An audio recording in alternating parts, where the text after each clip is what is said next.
Next, earlier, one of our panels did speak about the importance of getting that seat on the table. Our next speaker shares how PR can add value in the boardroom and how we can embark on a board career.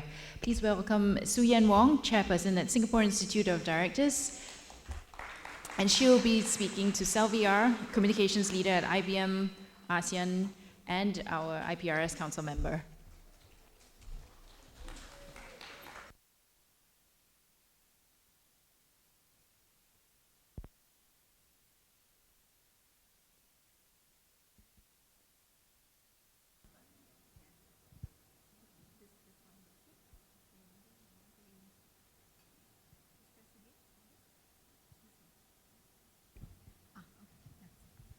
Okay, hello everyone.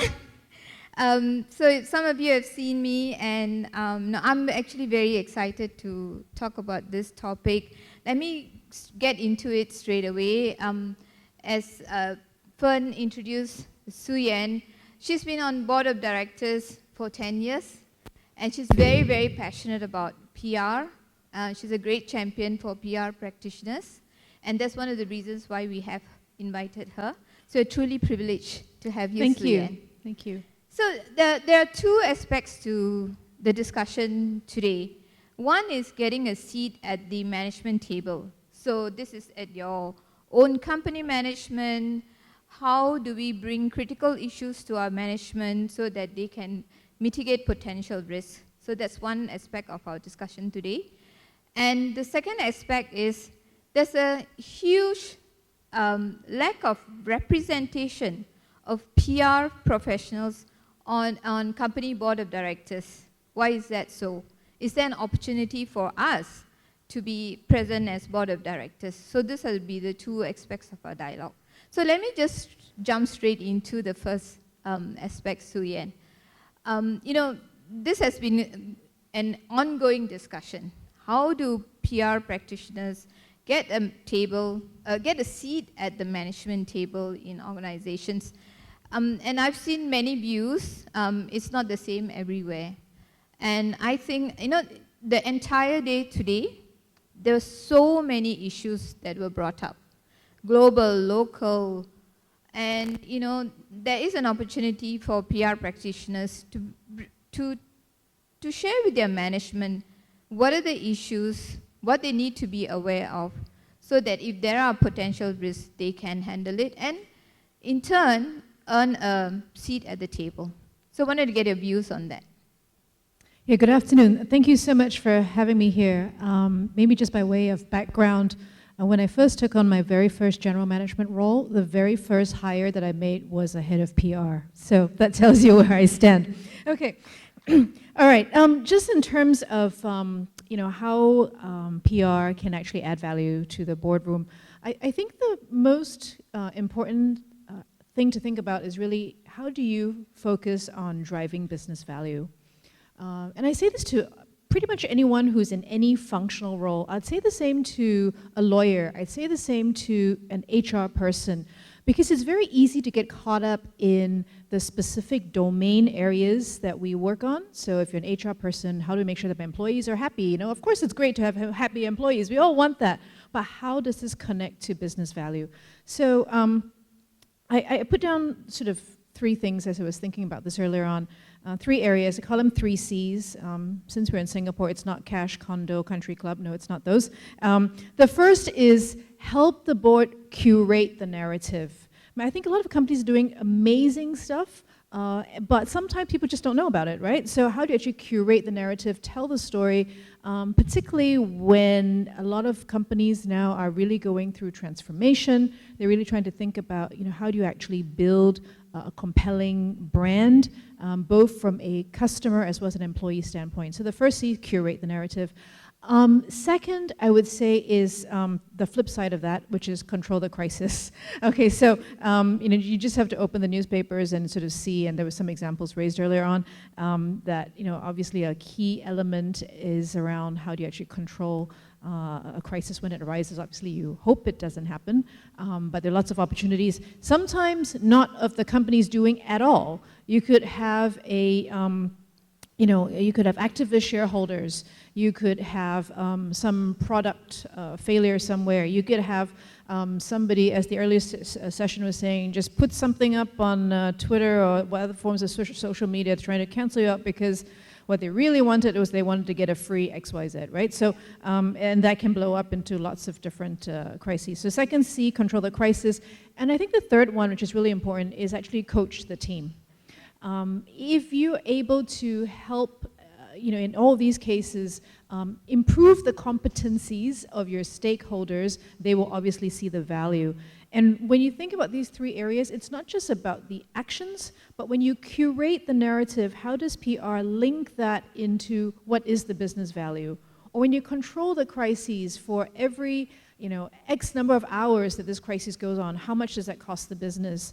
And for coaching the team, how do you actually help the team, including the CEO and all the way down, understand the value of strategic PR? Thank you, Suyan. I think there are three concrete examples of how we can earn a seat at the table. And, you know, really relieved to hear that you hired a PR person. And, you know, this is my favorite story. When IBM was going bankrupt in the 1990s, and we had a new CEO who turned the company around, and the first two people that he actually hired were from PR and marketing. Yep. So, you know, this is my favorite story. My colleagues from IBM will agree with me. So let's move on to the second part of the dialogue today. And, you know, audience, please, you don't have to wait for us. If you have questions, just jump straight up to the mics. We really want this to be interactive. You know, look at the audience. I think easily we have thousands of years of experience in the room. But yet, I feel that, you know, communications or PR professionals are not part of company boards. Very often it's financial directors or audit directors. It makes sense, right? It's about governance. It's about driving good governance. I understand that. But brand building and protecting brand reputation, I feel that is part of the governance as well. So is there an opportunity for PR practitioners to be, you know, to become board of directors as well? So first thing I'd say is, Sylvie, you're absolutely right. Many boards have a very high concentration of people from the accounting and legal professions. However, I do think that that is starting to shift. And with my Singapore Institute of Directors hat on, that is something that we're trying to drive change as well. Because when you talk about diversity, obviously there's diversity of all kinds of dimensions, including gender, age, ethnicity, and so forth. But one very important factor is diversity of expertise. And we all look at the world through different lenses. So absolutely, I would say that there is room for PR professionals to become board directors as well. Providing, my first point earlier, there's a very clear link on how that actually drives business value.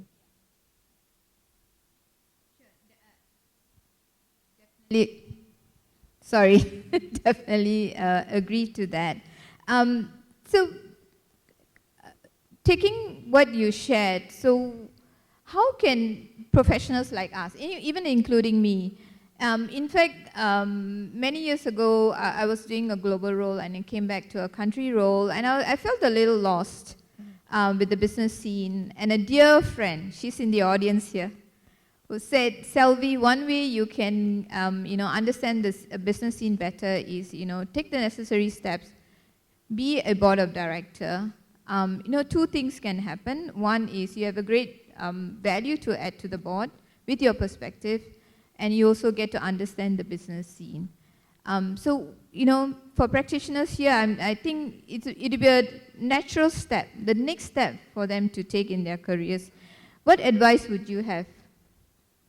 So I guess I can share my own journey, but I think it's really around building in three areas, three building blocks. The first is to build your skills as a director.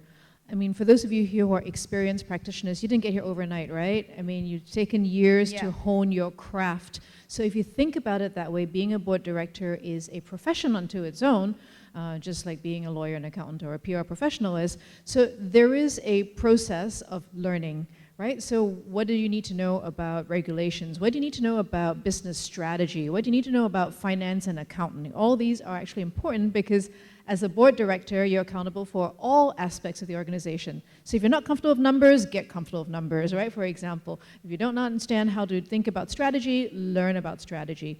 So the first is really around building your skills and competencies. The second, I would say, in terms of second building block, is to build a new network. I think one of the things that's lovely about being in an association of like-minded people is, I imagine when you all came back in this morning, many of you were seeing each other for the first time after a long time, right? Yeah. But you're in a network, you're in a community, and you're familiar with this community. But guess what? When you cross over into being a board director, that's a completely different community. So you have to build a new network, build a new community, figure out how you can contribute to that community in the same way that you contribute to this community. And the third building block that I would say is important is then to start building your experience. Again, you can read all the PR books you want in the world, nothing beats actually doing it, right? So it's kind of the same as being a board director. So you can, what very often happens is somebody may start their journey as a board director, perhaps on the board of a nonprofit or a charity, or they may start by advising a startup, or they may start by advising a private company. There are loads and loads of different types of organizations that may need board or advisory roles.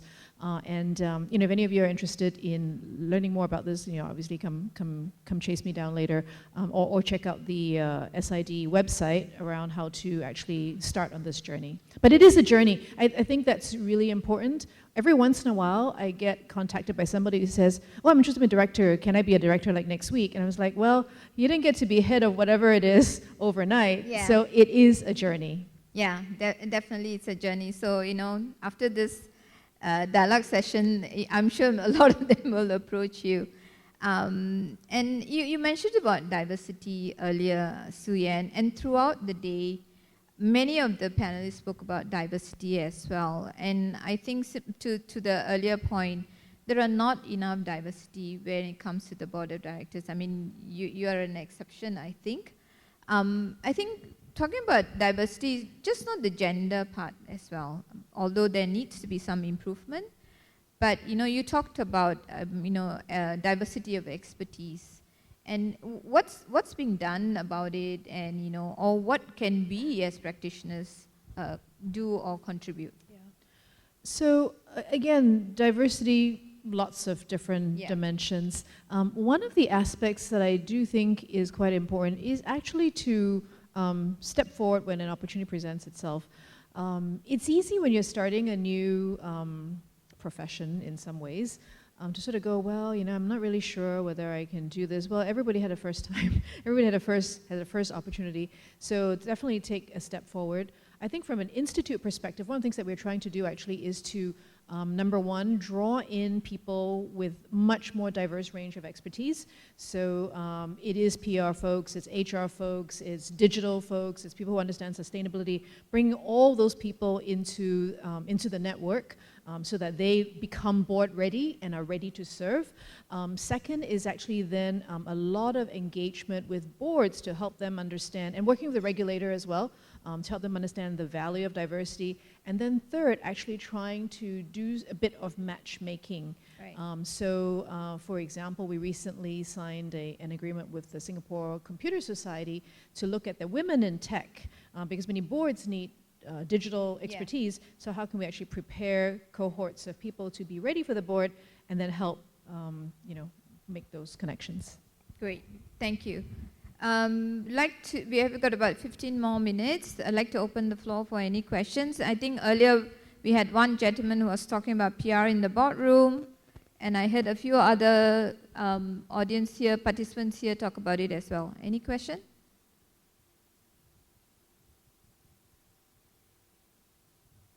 Or maybe it's a bit too new, maybe for people to have questions.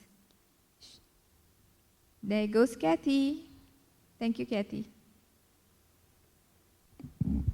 I thank you for giving me the chance. So, Suyan, we know SGX and a lot of other leaders in town got behind the 20% of board directors should be female target, which I think we are on the cusp of now, aren't we? We're almost there. But of course, gender diversity, as you said, is only one piece. Maybe you would just share with the rest of us some of the other issues, because I can imagine for people sitting here who might be wonderful candidates in terms of diversity of age, type of experience, as we're talking about gender, race. There's so many other pieces. Some of this might seem insurmountable, you know, what can they do? You had some great tips on getting those core building blocks in place, but just any other thoughts you have on both what can people here do to become great directors, but also what's happening in this scene beyond gender diversity? Our board's really opening up to other factors.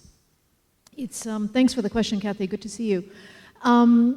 You know, I'm very mindful that it's a bit of a hard slog, right? Because I think human nature is such that we reach out to people that we know. And this is true not only for boards, this might be true even if you're trying to fill a role in your organization, right? Let's say you've got a vacancy. The first thing that's running through your mind is, who did I work with before? That's great. Can I call this person, right? So let's just take that as human nature. Now, I don't think we can change human nature overnight, but what we can do is we can help people expand the group of people that they know, right? And so this is where, for example, some of the initiatives that we've been working on really come to bear. So number one, how do we make sure that we really diversify the director membership, the people who will become members of Singapore Institute of Directors? And second, how can we actually put them into special interest groups, people who have a common interest? It could be anything as diverse as digital or art. We've just launched an art network, or it could be, I always think that the wine network, we don't have one yet, would be fully subscribed. You know, how do you put together networks where people have common interests so that they bring people together?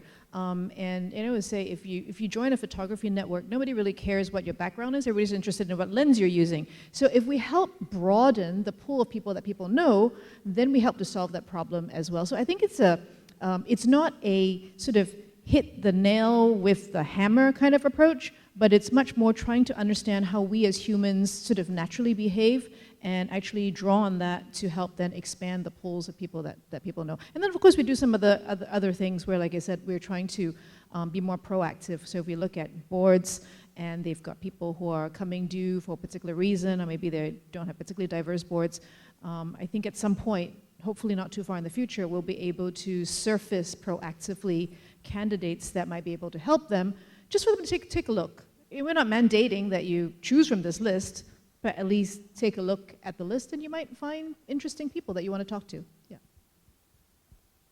Great, thank you. So Suyan, you've done this for more than 10 years, and you must have seen many companies.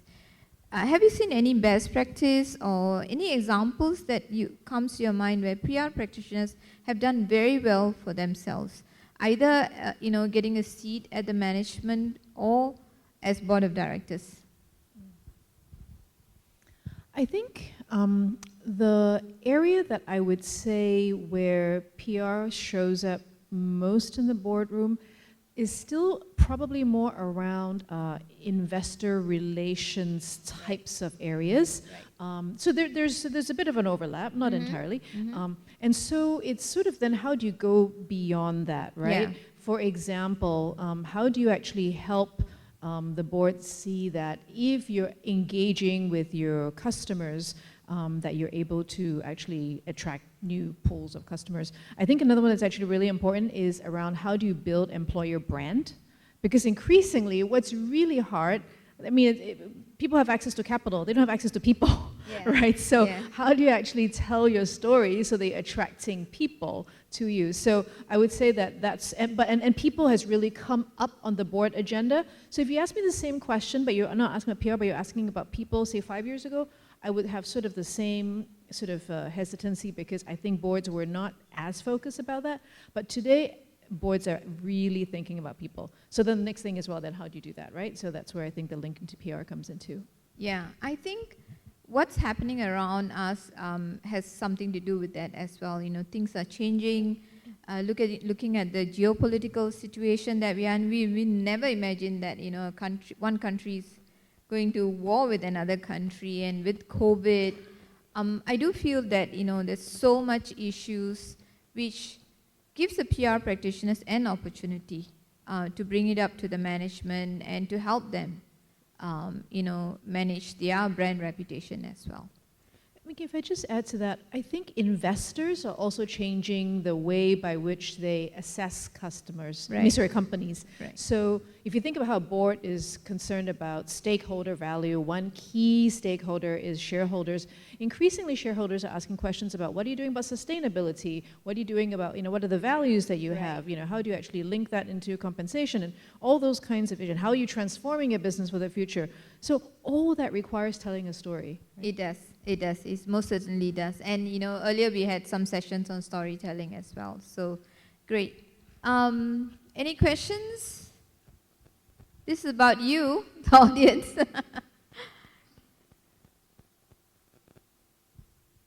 Okay. All right. I think you know, they'll probably come up to you privately. And Suyan, thank you very much for taking the time to be here. And, you know, we have a very short session, but a lot to discuss in this area. I'm personally very interested. So thank you very much, and thank you to the audience as well. Thank you very much for having me. Thanks, Sylvie. Thank you.